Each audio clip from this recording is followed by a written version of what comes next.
Bonjour et bienvenue dans le bureau de l'Objectiveur. Aujourd'hui, une question que certains pensent réglée depuis des siècles, mais qui mérite pourtant une approche rigoureuse et factuelle. Peut-on affirmer objectivement que la Terre est ronde ? Loin des dogmes, loin des moqueries, nous allons examiner ce que nous savons, comment nous le savons, et pourquoi cette affirmation tient ou non face aux faits. Commençons par les mots. Dire que la Terre est ronde est une simplification. En réalité, sa forme est un géoïde, légèrement aplati au pôle, bombé à l'équateur.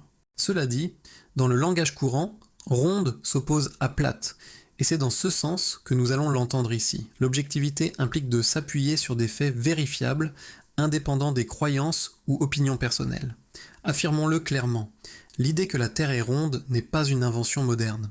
Dans l'Antiquité déjà, des preuves indirectes ont été observées, l'ombre de la Terre sur la Lune lors des éclipses, documentée par Aristote au IVe siècle avant J.C. La disparition progressive des navires bobsleigh à l'horizon, coque puis voile, le changement de position des étoiles selon la latitude. Ces observations ont permis, dès l'époque grecque, de proposer un modèle sphérique. Au IIIe siècle avant J.C., Ératosthène a même mesuré la circonférence de la Terre avec une précision remarquable. Aujourd'hui, les preuves sont visuelles, physiques et reproductibles.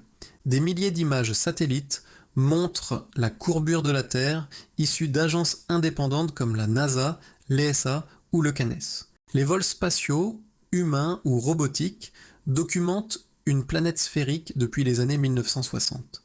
D'un point de vue physique, le champ de gravité terrestre est radial, dirigé vers un centre. Les calculs d'orbite, de navigation ou de météo ne fonctionnent qu'avec une Terre sphérique. Ces éléments sont vérifiables, indépendants et reproductibles, ce qui correspond à une approche objective de la réalité. Et pourtant, certains continuent de croire que la Terre est plate. Pourquoi ? Plusieurs causes. La méfiance envers les institutions scientifiques ou gouvernementales. L'appropriation d'une vérité cachée, comme posture identitaire.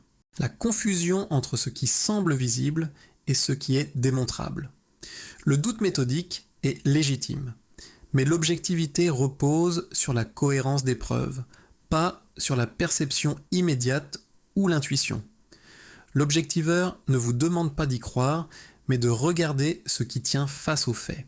Oui, la Terre est objectivement ronde, non pas par consensus, mais parce que les observations convergent de l'Antiquité à l'ère spatiale, de l'ombre lunaire aux orbites satellitaires. Ce n'est pas une opinion. C'est une conclusion rationnelle, vérifiable, documentée et reproductible. À vous maintenant. Que pensez-vous de l'objectivité scientifique ? Peut-elle convaincre face au doute radical ? Je vous invite à vous abonner, à activer les notifications pour ne pas manquer de nouveaux épisodes et à proposer en commentaire les sujets que vous aimeriez voir analysés. Merci d'avoir suivi cet épisode de l'Objectiveur. À bientôt pour un nouveau sujet, toujours sans parti pris et toujours avec méthode.